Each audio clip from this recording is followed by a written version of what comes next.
All right. You tell me when you're ready. I'm ready. All right. You're born ready. All right. Hello, everybody. Welcome to another episode of Call Me Crazy with Cheery Gabriel.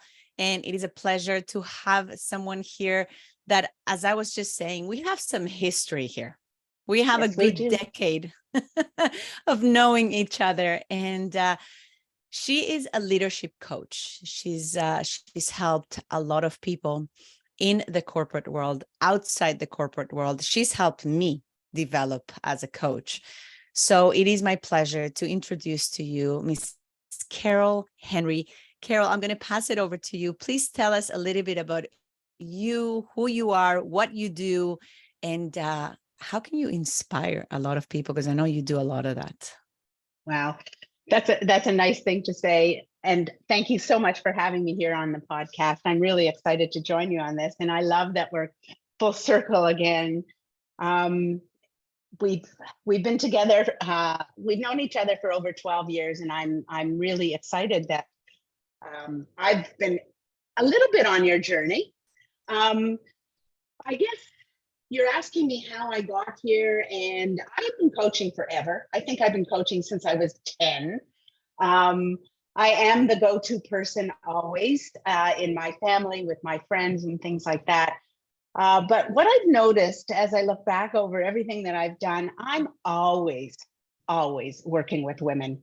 Women, we endure a lot of interesting circumstances that ask us to constantly get past what we've been taught all our lives and speak up and stand up strong in spite of a lot of the barriers that have existed, and then a lot of the attitudes that exist out there. So I'm always gravitating towards women, helping them get what they need, get what they want, because you know what? We are givers. We give a lot. So I think that's why I've ended up with women. Love it. And I've seen you in action, Carol. And what's great about you is that throughout at least the time that I've known you, but I know that you've always done this, is you keep evolving and reinventing yourself as a coach.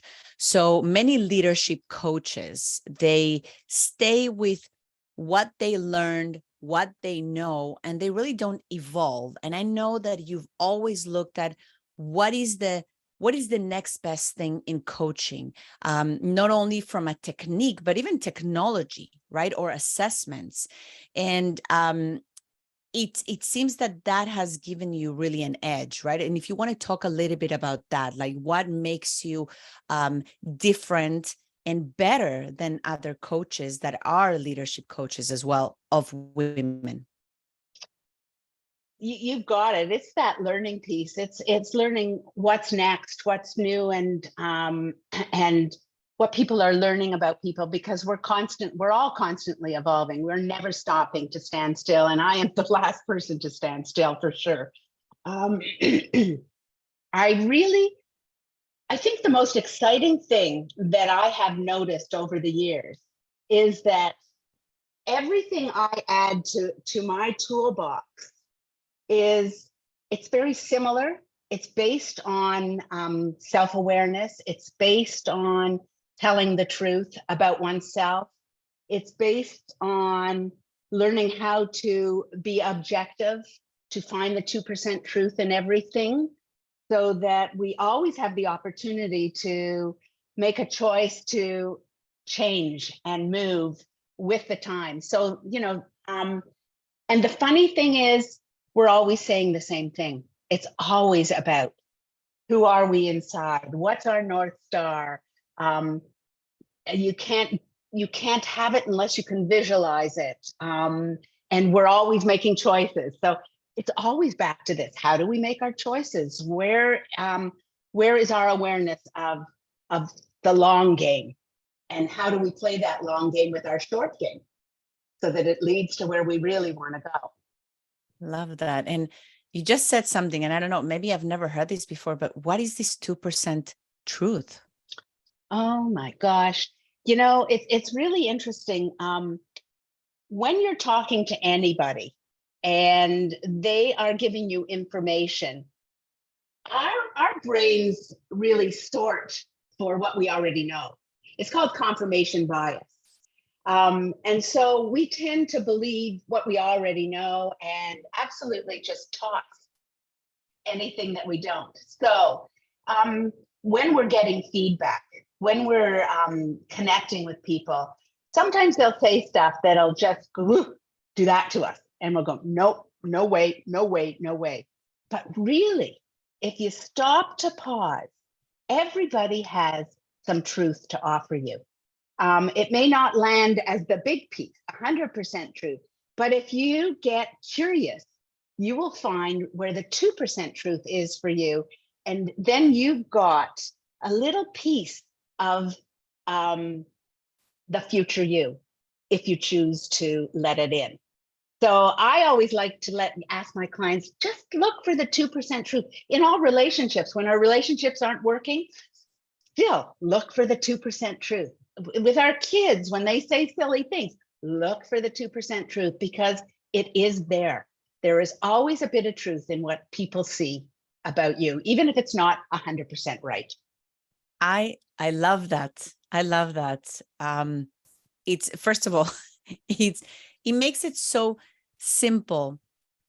It becomes less overwhelmed. I think it's also less frightening, right? Because one thing that we're afraid of is to hear what others think of us, say of us, how do they perceive us. So when we can, 2%, okay, that's not too bad. I love that. Thank you, Carol, for that. I'll tell you what it really helps with. Sorry, No, because it's okay. you just touched on the word fear.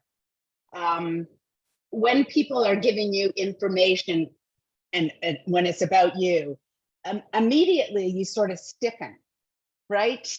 You want to know if it's good, maybe I'll take it, but then I won't believe it either, probably, if it's too good, right?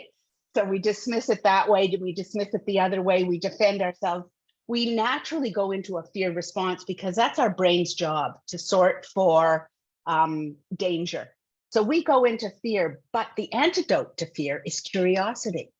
So if you have the wherewithal, when you notice you're stiffening with what's coming your way, to breathe, take a moment and say, okay, what's the 2% truth?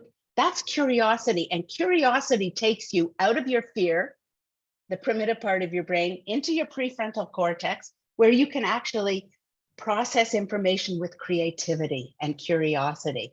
And then all of a sudden, whatever they have to say, you're like an adventurer. You're looking for that little bit that's going to be helpful. And that, again, that's brilliant. I'm taking that with me right now, and I hope I'm the glad. listeners also do that. And it's a lot of self-awareness, right? Which is, it requires you, but it's not even a lot. It's just 2%. I love that. I love that. Yeah. Carol, why is it? I mean, you obviously work with a lot of women, some young women as well, but why is it? And I see this in some of my students as well. Why is it that there's so much anxiety, in young women, 20-year-olds, 30-year-olds? Why are they so anxious? What is that all about? It's interesting that you asked that, because I have 2 daughters. I also have a son, and watching the difference between the levels of anxiety as they were growing up, once they're in their teenage years, was really very, very interesting. And then, of course, I do come from post-secondary, so I worked with a ton of female students, young. I mentored a lot of young professors. So the anxiety, I think that it's because they have so much choice in life. And I think the messaging that my generation has been giving that generation is, you can have it all. Okay. Darn. And that's what they were saying to us, so that we would go for it. But taking another generation down, it's pressure. And these these kids think there's a right and a wrong for things. So they get frozen in making choices. And not making a choice is making a choice, as you have said so profoundly the other day when I was listening to something you were saying. But with so much choice and unfamiliarity with how to make choices and what that the choice in and of itself is not really the problem. It's how you respond when you make the choice that makes something successful or not successful. So it doesn't matter. There isn't making a right or a wrong choice is a sucker's choice. There's a whole continuum of where you can be that's not black and not white, but that's gray, that you can make those choices. So I think we put a lot on our girls' shoulders to create as much change in society as we were fortunate enough to do, even though a lot of those changes are being rolled back now, which is devastating. But so I think we put a lot of pressure. There's a whole thing. You can have it all, but you can't. You must make choices. And then you must make good out of those choices. And that's all on us. And that's where the anxiety comes. That is so interesting, because just 3 hours ago, I released my new episode. And I talk about the Barbie movie. Okay. And I pose a lot of questions there. And one of these things is I don't know if you've seen the movie, but she goes on this rant about how hard it is to be a woman today. Right. And part of it is because of the complexities of the roles that we play. And we want to play every role, but if we're here, then we are judged because of this. And if we're that, then we're perceived this way. And so I talk about that. And I think it's interesting that you mentioned that, because I think it has to do with it. The fact that, we take so much on us, and it's us as women. And something that you said, maybe it is us passing on to the next generation to, powerful, girl power, which again, that drives me crazy, to be honest with you. It does. Okay. But we'll leave that for another time. But yes, it is about the choices. And you mentioned something about, you said it right now, that they don't know how to make choices. And I know that you talk about this concept of, when you said right or wrong, because I've heard it before, this zero-sum thinking. So tell us a little bit more about that. Zero-sum thinking is either or.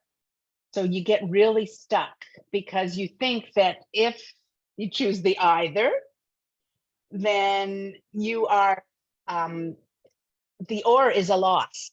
So in zero-sum thinking, there is a winner and a loser. So there's a right and there's a wrong. And that's very childlike, that kind of thinking. And that as you grow up, you learn that life is gray. There are very few things that are black and white, maybe some math, maybe some physics, but everything else is, everything changes so much. Things are going so fast at this point in time. It's really hard to know what is right and what is wrong. And we can make every wrong into a gift and an opportunity, as long as we figure out how to look at it and what our attitude needs to be about, how things are rolling out or the choices that you make.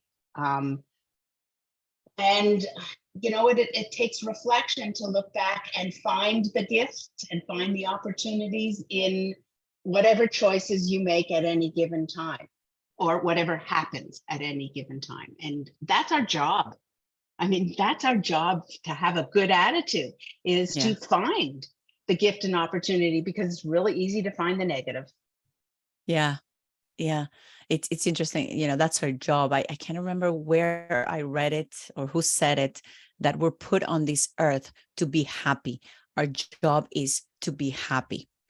And on that note, it's a nice transition, because I want you to talk about this whole idea of positive intelligence. Please enlighten us about that, because I think it's absolutely brilliant. Okay. Basically, the positive intelligence theory and the whole program was designed by Shirzad Chamine, and I just need to give him credit, because he's so brilliant. And I was lucky enough to be one of the first people to go through his positive intelligence program. And what it's about is positive intelligence is it's almost like your happiness set point. It's how much time do you live in positive emotions, in a state of positivity versus negativity. He has an assessment to see where you are, and that changes given your circumstances, obviously. So you could do the test today when everything's terrific and you'll have a high positivity. You can, do the test another time and you'll have a low positivity. The point of this is that positivity is and negativity are wired in the brain, and our brain has been developed to default to negativity in order to keep us safe. So in the old days, it was always, if you weren't on alert, that saber-toothed tiger was going to get you. And so now that we don't have saber-toothed tigers, it's going to be that boss is going to get you, or that person you don't know so well, they're going to trick you. Or, that's how we naturally approach things in order to keep safe, which we really don't have to do so seriously. We have the wherewithal to sort through things a little bit better than that.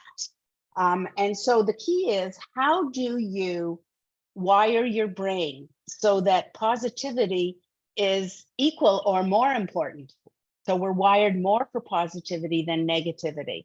And Shirzad has done all kinds of actual research with MRIs, etc. And you can actually rewire your brain, narrow down that path to negativity and that natural default to negativity and go to positivity if you develop a practice on how to manage your mind. And that's the positive intelligence program. Gives you a way to develop a daily practice that has you switching out of the negative, switching out of judgment, because judgment creates a war in our minds. Judgment is really dangerous to our positivity. Let's put it that way. Yeah. It does threaten that. So the deal is, how do you manage your mind so that when life happens, no matter how messy, you can stay positive or stay neutral to start, and then get to positivity without going to negativity, because in negativity, we do all kinds of self-sabotaging behaviors. And he has created 9 different saboteurs, plus the judge as the master saboteur. And we're all unique in how we behave negatively, okay? Create negative responses. Some of us are avoiders, some of us are controllers, some of us are hyper vigilant, hyper rational, hyper achievers. Some are restless, some are victims. And we play each of these cards because early on we're born with some strength, and knowing when to not make waves is really smart. But doing that all the time bites you in the butt. Yeah. Right?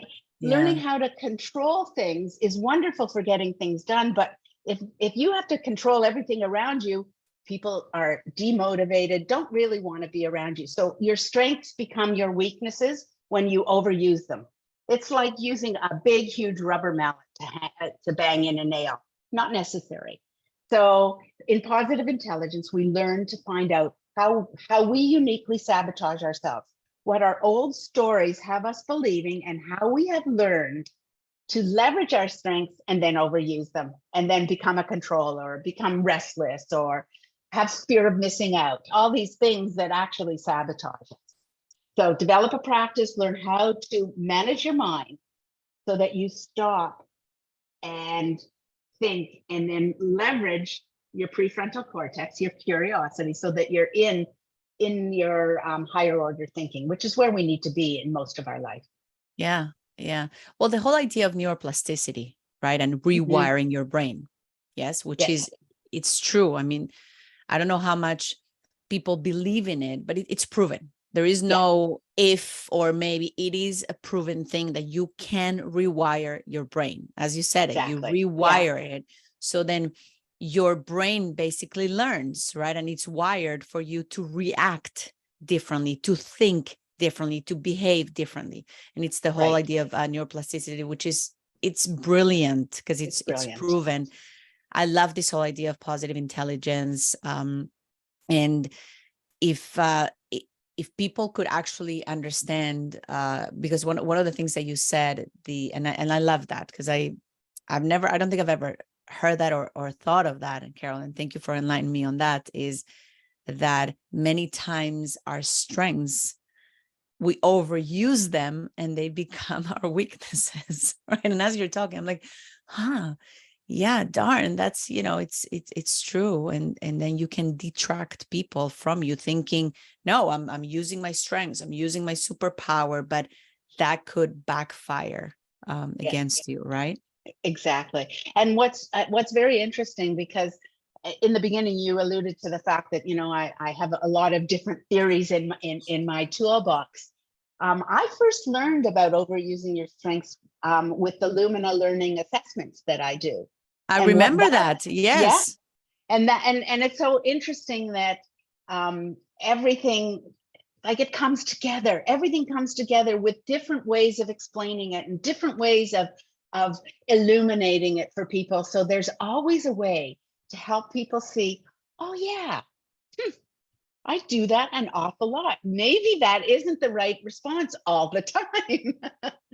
So Exactly. it's But really that's our cool. go-to, right? That is our go-to, especially when we have embraced the strengths and we feel there are superpowers. That's our go-to. Our brain has been wired that way. So we now need to rewire it. Right. So you take something like you're very logical and people go to you because you're very rational, and you don't let emotions get in the way when you're making some decisions that have a lot that are really fact-based and objective decisions to make.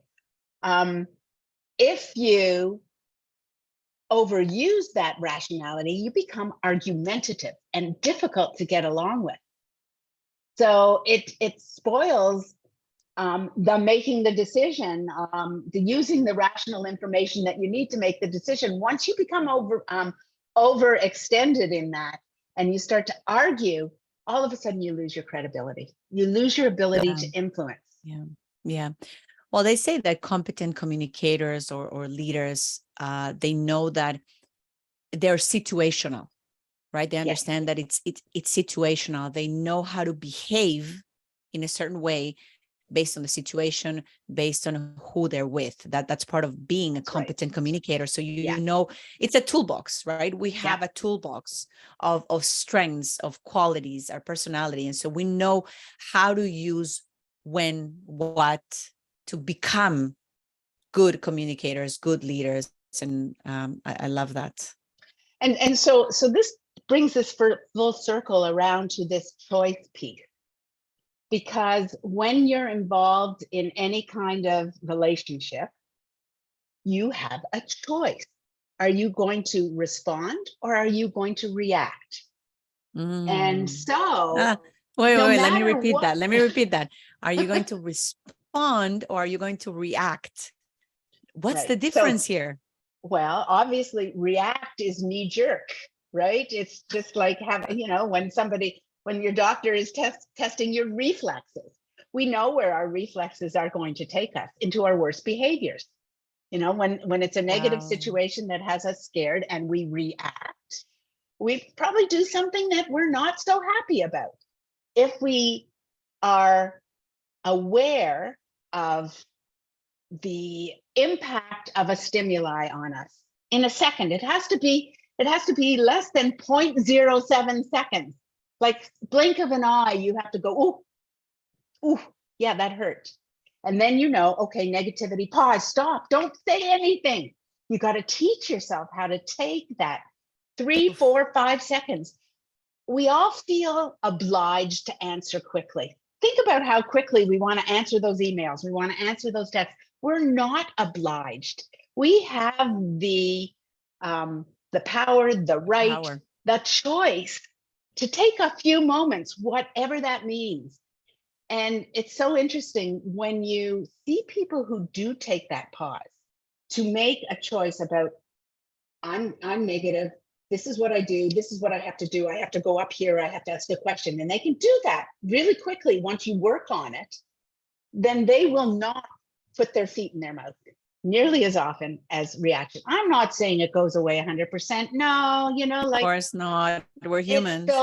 it's the intention and ability to take that moment to pause and make a choice.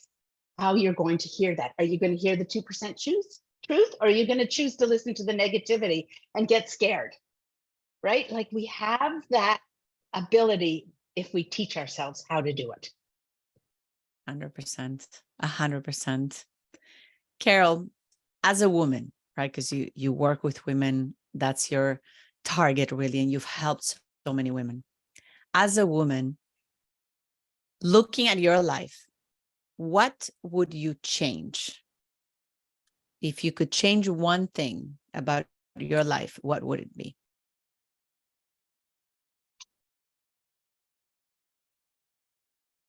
I've had such I've been so Sorry. blessed. I have been really blessed. I think that what I might change, and I'm still trying. Okay. I am still working on it. I want to find 10% truth, not just 2. I love that. Wow. Because I you know, as you were saying, the 2% doesn't hurt. It doesn't hurt. Like, have a look. It's not so hard. 5% is even harder. 10% starts to make you panicky and defensive and stuff. I want to be able to hear anything and be open to its truth. I love I that. think that's what I would change in myself. My I love- circumstances doesn't matter. Like, you know what? Doesn't matter, because I'm pretty resilient, and I believe in new beginnings all the time, and that endings are beginnings. So, like, I have real good attitudes about that stuff. So it doesn't matter what the circumstances were. It's more about my own growth that will probably continue forever. Wow. That's what makes you so great, Carol. And that's no, but it does. And let me tell you why. Because and it makes you great as a woman, as a person, as a coach, for sure. And this is why, listeners, you want to work with Carol, because listen to how she answered this question. Many people, and I just thought of that question, by the way, Carol, it was not planned, right? It just came to mind as we're having the conversation, which is how I usually do things anyways. But me too. Exactly.